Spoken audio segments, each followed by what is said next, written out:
Hey everybody, I'm David with Bolivar Live. We're down here on the beachfront and I'm with Jim.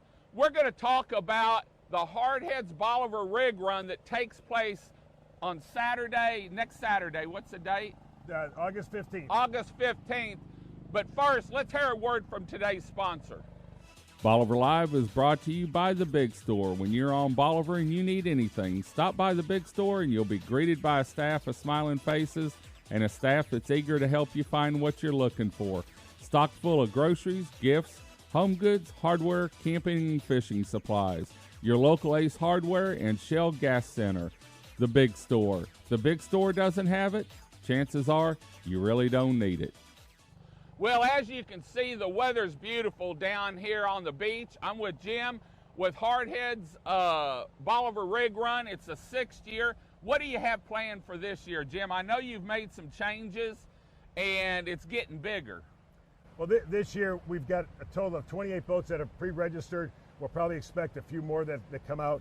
How many do you think you'll have? We'll probably 35? have maybe 30, 35. We usually get 5 or so more that show up the day of the race. We're going to have 2 courses this year. This is new for the event. The traditional course is out to the rig and back. But, how far is that? That's 3 miles to the rig and back. Okay. A lot of sailors come out and they spend a lot of time setting up their boats, and they'll be coming in from Dallas. I had people register from Louisiana, people coming over from Austin. So it's kind of a big deal to set up for one little 6-mile race. So this year we're setting it up for what's called a stretch course, which will take us down past Biscayne and around Riddleland Road. There's a wreck offshore off of Riddleland Road. What you can see from the beach down. So right. people could actually be down at Rutillion Road and watch the race as they go around the wreck out there. Right. And actually, the wreck is probably about 600 to 800 yards offshore. And you can see it good. I know we do some live feeds. Now, what start time for the first race, and which is the first race? Everything is a little bit tentative right now, but what we're planning on is sending the rig run boats, the first boats to the rig, the short race, out at noon. Okay, and then we'll line up immediately after that the longer boats, and hope to launch them at 12:15. So will the first race be done before you start? Not at all, no. Okay. The first race, depending on the winds, whether it's a south wind or southeast wind, it's very difficult to tell, what their strategy is going to be to get around the rig. But I suspect by the previous years, the first boats will be back from the rig in about an hour and 20 minutes. I suspect the boats that go on the stretch course, that's about a 15-mile course. That'll probably take them about 2.5 hours. Now, if the wind's like this, and in the mornings we've had a lighter wind and then it picks up, if the wind's like this, does it change how people are going to run the race, whether it's to the short course or that? Is it on a southeast wind, is that a good wind or is that a bad wind? It's a prevailing wind, and that's what we can always adjust to, a prevailing wind. So, it's up to the captain's strategy as which is the best way to go. They'll probably have to go offshore a little bit and then make that run towards Riddleland Road for the stretch course. For the rig, we'll just see what, they might be able to take a line right straight to the rig. Depending on if you get a north wind. We won't go on a north wind. Oh, you won't? No, that's too dangerous. Okay. No, it's unstable weather, and it's not advisable. We do have safety protocols. You did have to cancel one year, didn't you? We did cancel because we did have a storm come in. And right. We had to push it back 4 weeks. So okay. It was scheduled for Labor Day, and we had it at the end of September. We had something else happen that year too, didn't we? There was a storm coming in. Storm, yeah. So what barrel numbers, what areas so people can look for you? We're generally going to start somewhere around between barrel 50 and probably 56. Okay. But it's going to be dependent on how much space is available to set up 30, 35 boats. It's quite a beach area to take up. So if you're down here next Saturday, let's leave the beachfront open in that general area. What time will boats start showing up?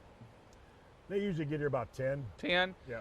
Let's leave some room for the boats because this is an awesome race. I know last year we live fed it and people loved watching it. This year should have the Bolivar Live trailer down there. We'll be doing a live feed and streaming it live on our website at BolivarPeninsulaTexas.com.